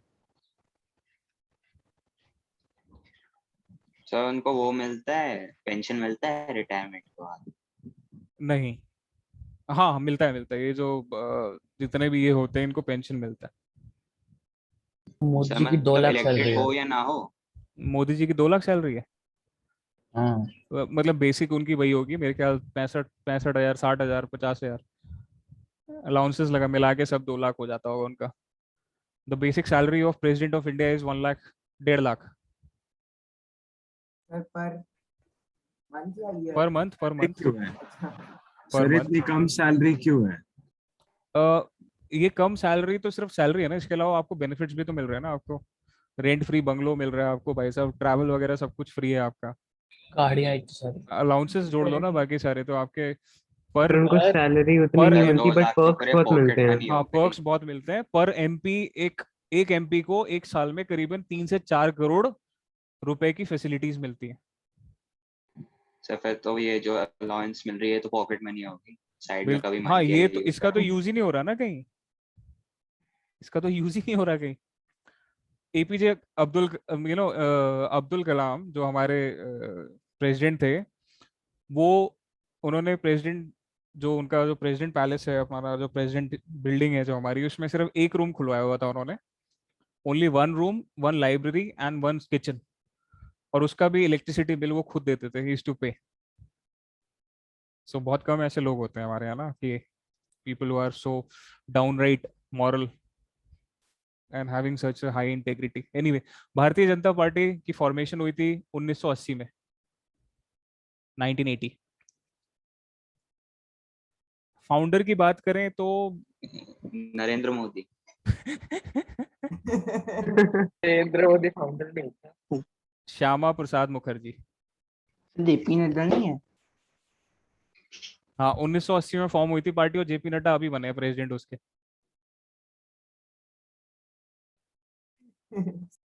2019 में ही तो बने नड्डा जी प्रेसिडेंट। नरेंद्र मोदी।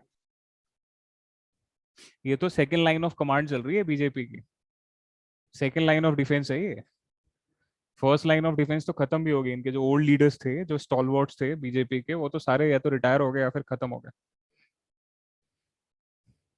अच्छा, आइडियोलॉजी की बात करते हैं इसकी। आरएसएस।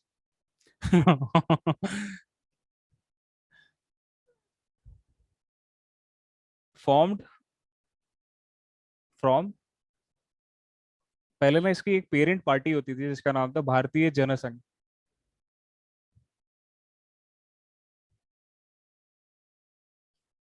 भारतीय जनसंघ जो था, एक्चुअली इसके फाउंडर थे श्यामा प्रसाद मुखर्जी। ठीक है, तो यहाँ पे मैंने लिख दिया है, ये इंपॉर्टेंट नहीं है वैसे। बीजेपी के फाउंडर फाउंडर तो नहीं थे, इसी से अलग हो गए थे, तो अटल बिहारी वाजपेयी और आप लाल कृष्ण आडवाणी के नाम पे आप जान सकते हो। Shyama Prasad Mukherjee was the founder of BJS, Bharatiya Jana Sangh. आपको लिखने की जरूरत नहीं, if you want to write you can write, you if you don't want to write don't right.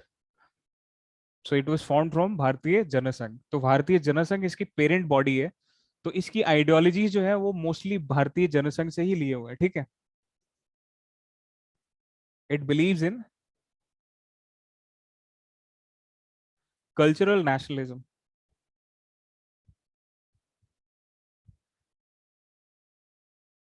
Hindutva.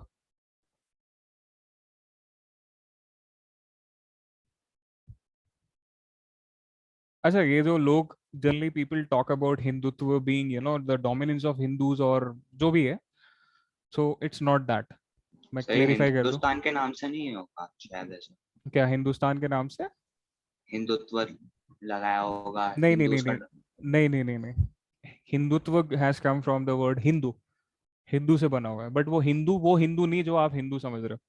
इसका एक अलग मीनिंग है, तो मैं बता रहा हूँ कि generally people confuse the term Hindutva with very narrow sense of meaning. वो नहीं है ये। एनीवे, कुछ अच्छी चीजों की बात करते हैं। दे वांट, अब तो हो ही गया है खैर, full territorial integration of J&K।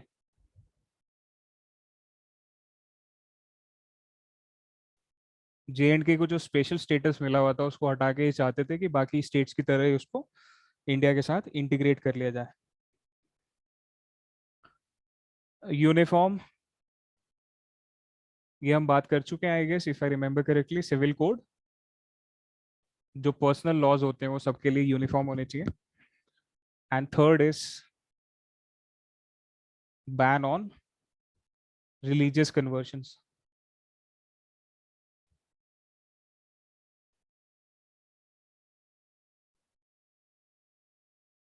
किसी भी प्रकार का धर्मांतरण बैन कर दिया जाए। तो लास्ट वाले पॉइंट अच्छा नहीं है, लाइक कौन सा? Ban on religious conversions. या एक्चुअली यहाँ पे फोर्स्ड लगना चाहिए था, forced religious conversions, ban on forced मतलब रिलीजियस कन्वर्शंस। मतलब अंधेरी लाइक किसी लाइक हिंदू वुमन या सिख वुमन या कोई भी अदर वुमन को कोई भी अदर रिलीजन से शादी करनी है व्हाटएवर, फिर कर नहीं पाएगी, उनको नहीं, उनका किसने रिलीजन बोला? करना, किसने बोला आपको? ऐसा थोड़ी है कुछ। रिलीजन कन्वर्ट If, हो जाएगा। नहीं नहीं, if you want to marry anybody from different religion, you can marry. If you want to keep your religion, if you want to protect your religion, पहली बात तो ये है कि you are marrying the person not with the intent कि वो सामने वाला आपको जबरदस्ती धर्मांतरण नहीं कराएगा आपका, ठीक है? आप तो इस इंटेंट पे मैरी कर रहे हो उसको, ठीक है? But you can convert, that is your choice, ठीक है? But let's see, if you want to protect your religious identity, तो हमारे यहाँ पे एक स्पेशल मैरिज एक्ट है, आप उसके थ्रू शादी कर सकते हो। कोर्ट में जाके स्पेशल मैरिज एक्ट है, उसमें आपका कोई धर्मांतरण नहीं करा सकता। It is punishable offence. सभी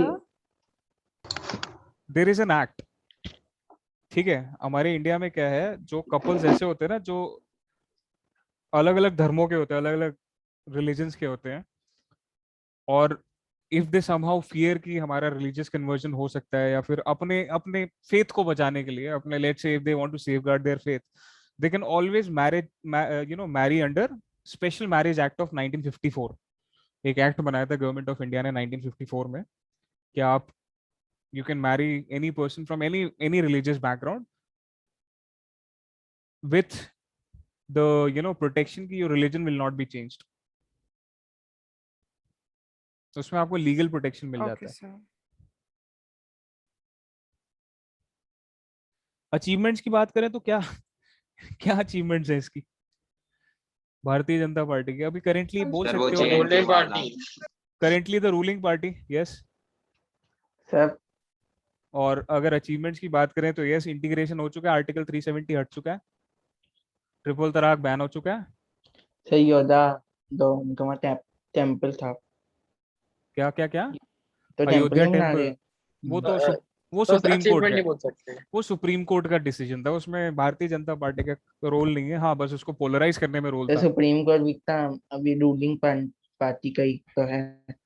यार देखो, पता है ये ना, ये जो जजमेंट है ना सुप्रीम कोर्ट की, पहली बात तो अयोध्या वाली, वो बहुत सही जजमेंट है, it's a very fair judgement. अब वो तो बात सही है कि कुछ लोगों को तो हमेशा पीड़ा रहेगी उस चीज से, ठीक है? There would always be somebody who will not be satisfied, obviously you can't satisfy everyone.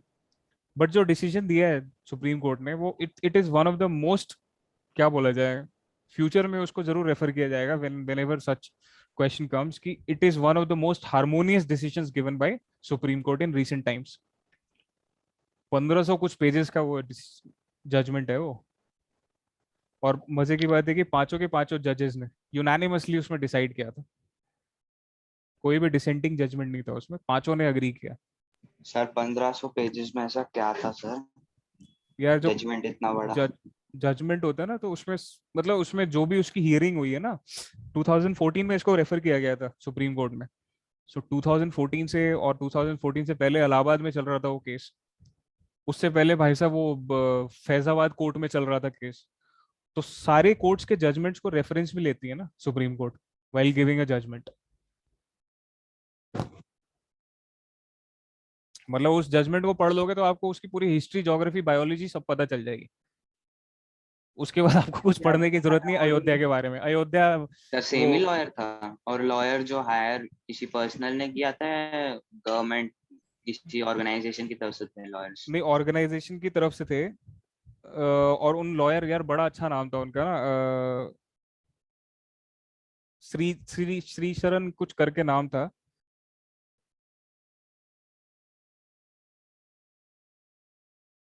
आप देख लो एक बार ना, अयोध्या को केस में कौन किस, मैं नाम भूल रहा हूँ यार उनका यार, बहुत पराशरन पराशरन सर नाम था तो उनका। केस किसने फाइल किया था? ये केस केस किसने फाइल किया था मतलब? ये केस फाइल किया था वहां पे, तीन तीन जनों का केस था ये ना, मुस्लिम personal law board, Nirmohi Akhara और श्री राम जन्म भूमि ट्रस्ट, ये तीन लोगों की तरफ से केस फाइल हुआ था। और श्री राम जन्मभूमि ट्रस्ट की तरफ से जो लॉयर जो रिप्रेजेंट कर रहे थे उनको, के पराशरन, वो वो awesome, he also has served as attorney general of India. Attorney general is basically legal adviser to the government of India. तो मतलब ही इज, जैसे people who are actually in favour of कि अयोध्या में टेम्पल का होना चाहिए ना, they actually रिवियर के पराशरन। बहुत लोग तो भाई साहब उनके पैर वैर छूने आ गए थे, मतलब इतना ज्यादा, मतलब the man has actually worked for the cause and he really represented the case in the best possible way. बहुत अच्छा रिप्रेजेंटेशन था उनका। एनीवे, प्रेजेंस तो पूरे ऑल पैन इंडिया प्रेजेंस है इसकी, और इट लीड्स द कोलिशन जिसका नाम है national democratic alliance, NDA. BJP के साथ ये कुछ 20 से 25 पार्टीज का कोलिशन है, ठीक है।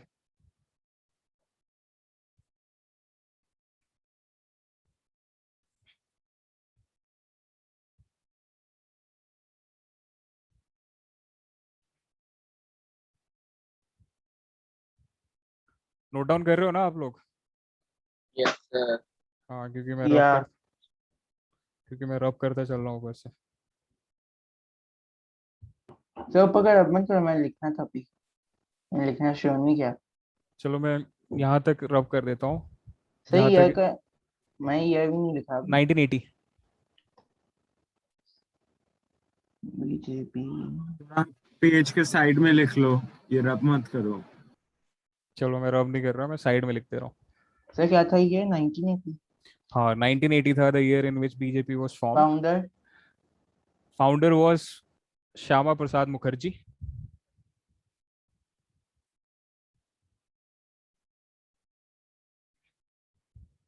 पेज के साइड में तो तब लिखूंगा ना जब आप लोग बढ़ोगे तो आगे। नेक्स्ट कौन सा पार्टी? नेक्स्ट पार्टी इज, आपने शायद नाम सुना हो, CPI, communist party of yes India. Communist party of India, Angad की सर फेवरेट पार्टी। आईएनसी और बीजेपी के अलावा मैंने कोई पार्टी नहीं सुनी। सीपीआईएम है। अच्छा, सीपीआईएम को सपोर्ट करते हो आप तो और ज्यादा रेडिकल हो। सर सर सर दोनों को ही करता हूँ, लेकिन सीपीआईएम को सर बीजेपी और आईएनसी के अलावा पहली पार्टी सुन रहा हूँ जो नेशनल है। क्या बात कर रहे हो? बहुजन समाज पार्टी सुनी है आपने, बीएसपी? हाँ सर। नहीं सर, अच्छा, टीएमसी सुना है, तृणमूल कांग्रेस? वो नेशनल है, वो तो बंगाल में नहीं लड़ती हाँ, तो भाई। वो नेशनल है, वो 2011 में बनी है वो नेशनल। सर वैसे तो खाली बंगाल में जीतती है, नेशनल का काम क्या है? नेशनल का काम क्या है, मतलब उसको जो नेशनल पार्टी के लिए रिकग्निशन के लिए जो क्राइटेरिया होता है उसने भाई फुलफिल कर लिया था उसने, इसलिए उसको रिकग्नाइज कर लिया इलेक्शन कमीशन ने एज नेशनल पार्टी। सर ये 6 पार्ट, क्या 6? सर 6 पार्टी से लास्ट टॉपिक्स है चैप्टर के। ये जो 6 पार्टीज हैं, इसके बाद हैं, नहीं इसके बाद टॉपिक बचता है इसमें कि पॉलिटिकल पार्टीज के साथ प्रॉब्लम क्या है। काफी बड़ा चैप्टर है यार ये, प्रॉब्लम विथ पॉलिटिकल पार्टीज। फिर उसके बाद देखेंगे हम पॉलिटिकल पार्टीज को रिफॉर्म कैसे कर सकते हैं।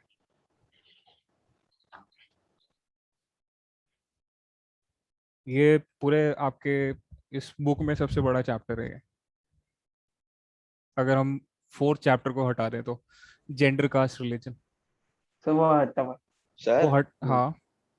सर वो सेवियर ऑफ जूस कौन था? मेरी टीचर ने क्लास में पूछा था, कह रही थी कोई आदमी था जिसने वो जूस को, जब वहाँ हिटलर मतलब वहाँ जर्मनी में मार रहा था, तो वो उसने बोला था कि तुम मेरे साथ पैलेस्टीन चलो, जूस को पैलेस्टीन में शिफ्ट किया था। यार ऐसा तो नहीं पता मेरे को, हाँ, लेकिन सेवियर ऑफ जूस एक बंदा जरूर था, एक जर्मन इंडस्ट्रियलिस्ट था, ऑस्कर मसीहा बोलते थे। ऑस्कर ऑस्कर शिंडलर बोलते हैं उसको, उसका नाम था ऑस्कर शिंडलर। उसने जरूर thousands of Jewish women and बच्चों को बचाया था उसमें, उसने अपनी इंडस्ट्री में एम्प्लॉय करके उनको। एंड सेवियर ऑफ ज्यूस जैसा मेरे को मतलब कुछ पता नहीं है अब मेरे को एग्जैक्टली आई डोंट नो कि किसके बारे में बात कर रहे हो आप। सर मसीहा ही था, वही था सर, मसीहा ही था अगर आप बोल रहे हो तो, क्योंकि सेवियर मसीहा ही बोला था वहाँ। हाँ मतलब बाकी जो सेवियर ऑफ ज्यूस तो जनरली उनको बोलते हैं, क्या बोलते हैं, जो मोजेस थे ना, मोजेस, मोजेस को बोलते हैं। ओल्ड टेस्टामेंट में मोजेस को बोला जाता है सेवियर ऑफ ज्यूस, बिकॉज आप लोगों ने नहीं देखी होगी अभी ना मूवी आई थी आई गेस 2011 या 12 में आई थी, कौन सी थी यार, गॉड्स गॉड्स पता नहीं कुछ कुछ मूवी थी, मैं नाम ध्यान नहीं आ रहा। उसमें यही स्टोरी थी, मतलब बेसिकली क्या था, जो इजिप्शियन जो फेरोआज थे ना, फेरोआज वहाँ के इजिप्शियन जो, उनसे वहां पे ज्यूज जो थे, Jews were actually living in servitude under the Egyptian rulers. उनको लिबरेट करके पैलेस्टाइन में सेटल करने वाले जो थे वो थे मोजेस, ठीक है। और मोजेस ही थे जिनको क्या मिला था, 10 कमांडमेंट्स मिले थे गॉड से। 10 कमांडमेंट्स आर लाइक 10, क्या बोलते हैं, 10 थिंग्स एवरी ज्यू हैज टू फॉलो। जैसे इनके इस्लाम में है ना 5 चीजें हैं आपको फॉलो करनी ही पड़ेंगी। You have to recognize that there is only one God and Prophet is the last messenger. 5 times नमाज पढ़ना पड़ेगा आपको. You have to fast in the month of Ramadan. Then आपको you have to give alms to the poor and then you have to go to Hajj, Mecca Medina एक बार in your lifetime. Sir last वाला rule थोड़ा सा अजीब नहीं है, हज मक्का मदीना एक बार जाना ही पड़ेगा। मतलब बोला जाता है कि once in lifetime तो at least every Muslim has to go. Not everything in life is fair, at least when it comes to religion. So what is Hajj? Hajj is basically beta the pilgrimage to Makkah Medina is known as a Hajj. Hajj in Arabic means pilgrimage.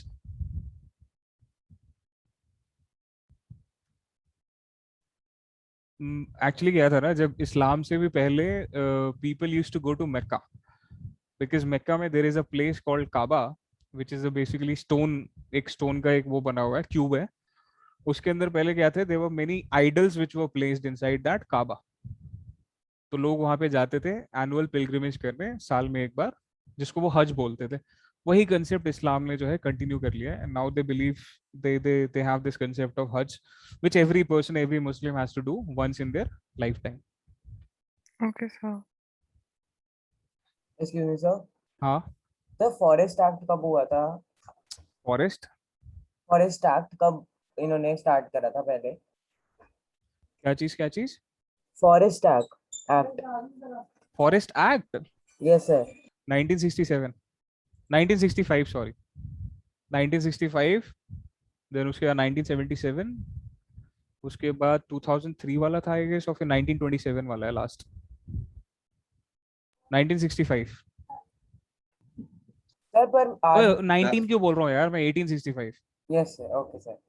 मैं 19 sir क्यों एक और चढ़, question पूछना था, वो पूछो। पता नहीं वो कौन से टीचर ने पूछा था कि एक लौता ऐसे ट्राइबल पर्सन है जिनकी फोटो पार्लियामेंट में लगी है, वो इकलौते हैं, कौन है वो?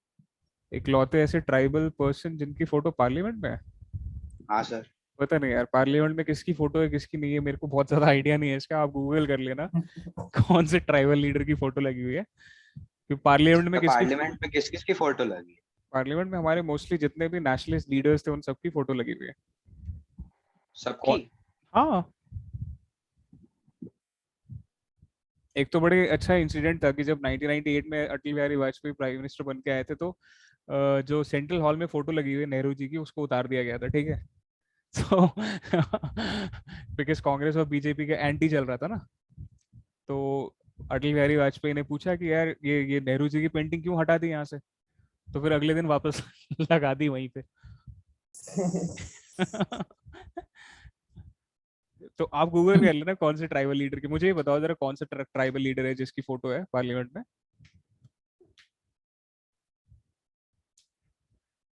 चलो आगे मूव ऑन करें, लिखे नेक्स्ट वाला। Yes sir.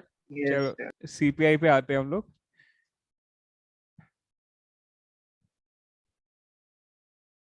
Communist party of India.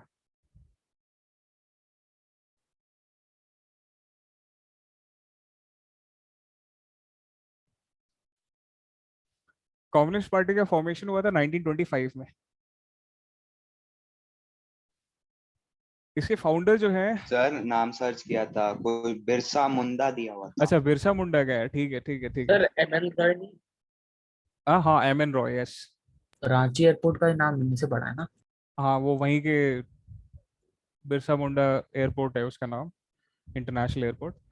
और वो बिरसा मुंडा जो थे, एक वो मुंडा रिबेलियन हुआ था, ठीक है, 19 नहीं 1852 54 टू 56 था शायद मुंडा रिबेलियन, 54 टू 56।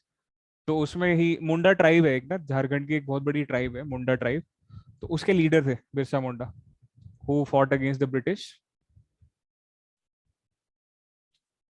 अच्छा कम्युनिस्ट पार्टी की आइडियोलॉजी क्या है, हमारे expert Angad? Sir communist They believe in Marxism, Leninism. Marxist Leninist, yes. They support socialism, secularism,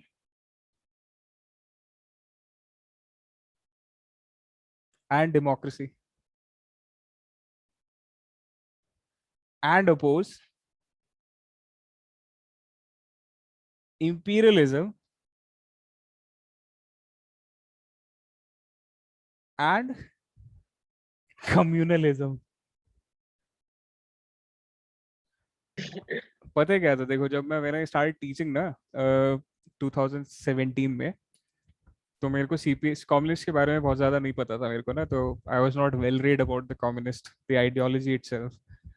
धीरे धीरे when I read about communists and I got to know about the communism and especially the kind of communism that is practiced in India, अब मुझे हंसी आती है इन सब चीजों को देख के ना। क्या सर फिर से बोलो? इनके आइडियोलॉजीज को देख के ना बड़ी हंसी आ रही है मेरे को, क्योंकि सब झूठ है। सर अंगद का दिल दुखा दिया आपने। अरे मैं बता अरे रहा हूँ सर ना मुझे आपको, पता है। they are anti-religion, so secularism is, if you call that secularism, because yes they oppose all religions equally, yes. Yes sir. तो जैसे रशिया में सारे धर्म ही हटा देते हैं। हाँ दैट इज सेक्युलरिज्म। डेमोक्रेसी को बिल्कुल अपोज करते हैं ये लोग, they don't favour democracy, they favour communist type of governance, ठीक है। जो यूएसएसआर में थी। इंपीरियलिज्म तो भाई साहब दूर दूर, इंपीरियलिज्म समझते हो ना? हाँ sir. Control by another country over another country, और वहां पे क्या चेंजेस लेके आता है वो, all kinds of changes, political social economic.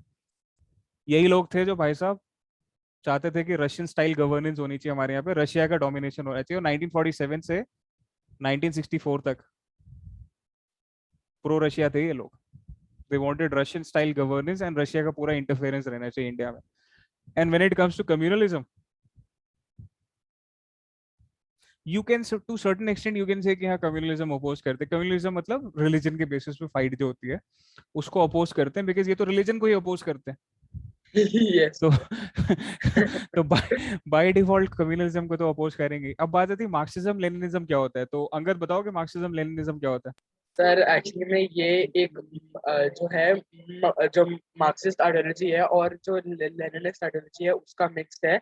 इसके हाँ। अंदर वन पार्टी सिस्टम और टोटलिटेरियन रेजिम सपोर्ट की जाती है।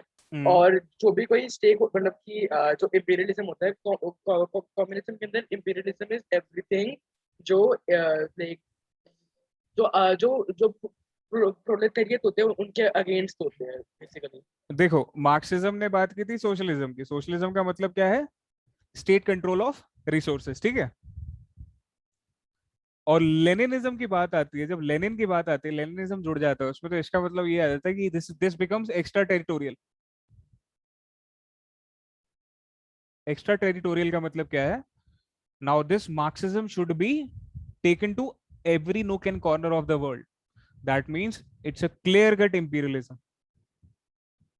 यही कॉन्ट्राडिक्ट करेगा कि नहीं करके अपने आप को? हाँ सर, बोलने को एंटी इंपीरियलिस्ट होते हैं लेकिन हर जगह कम्युनिज्म फैला है. Exactly. They talk about anti-imperialism, but their entire philosophy rests upon imperialism.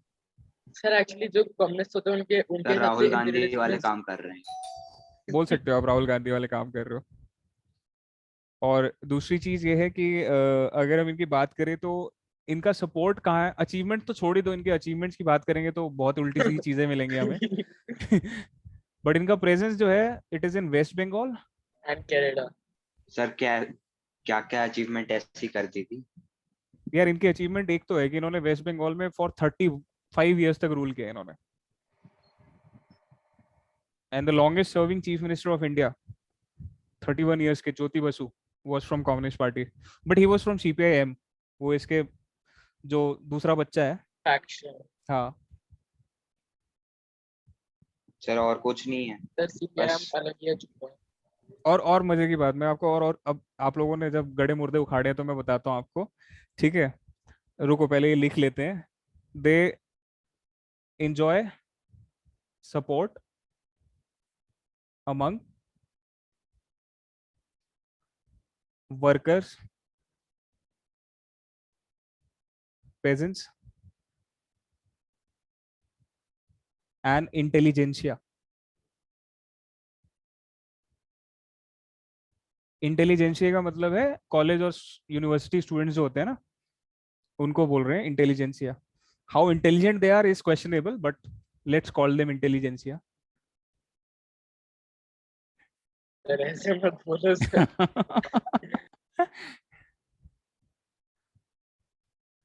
अरे मैं मतलब क्रिटिसाइज नहीं कर रहा.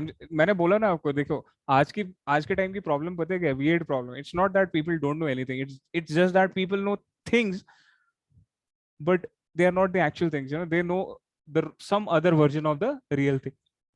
That is a problem. Otherwise मेरी problem इससे नहीं है कि people don't know things. Knowing तो आइडियोलॉजी का वो होता है, मतलब कि आइडियोलॉजी जैसे दिखती है बुक में. हाँ अच्छा सुनो, ये ना ये इस डिस्कशन को हम कंटिन्यू करेंगे नेक्स्ट क्लास में, ठीक है, विच इज ऑन थर्सडे. तो फिर मैं उसको आप उसमें समझाऊंगा आप लोगों ने ये सारी चीजें, ठीक है. तो आई होप आप लोग. हाँ सर आप स्कूल में हेड बॉय रहे हो ना? हाँ सर मेरे आपको को कैसे 2-3 पता? एडवाइस दे दो, आप ही ने बोला था. अच्छा मैंने ही बताया था. हाँ सर मुझे एडवाइस दे दो 2-3. मैं वाइस प्रेसिडेंट के लिए मतलब वो बोला था कि मैथ्स के पीरियड में तुम्हारा इंटरव्यू होगा. हमने सोचा मैथ्स पीरियड बंक करने के लिए अपना नाम दे देते हैं, और मैं गलती से सिलेक्ट हो गया. पहला राउंड क्लियर हो गया. मैं आपको ये टिप्स नेक्स्ट क्लास में दूंगा, ठीक है, because it will take sir time. मेरा तो अभी हुआ था एसएसटी क्लास के बीच में ही, मेरा मैम ने कॉल करके चलो तुम्हारा इंटरव्यू लेती हूँ. सर मेरा ही हुआ था खाली. ये मैथ्स से बोला. सारी क्वेरीज आप लोगों की अगली क्लास में सॉल्व की जाएंगी. सो मिलते हैं अगली क्लास में. Kindly Thank you, take sir. Care. Have a good day.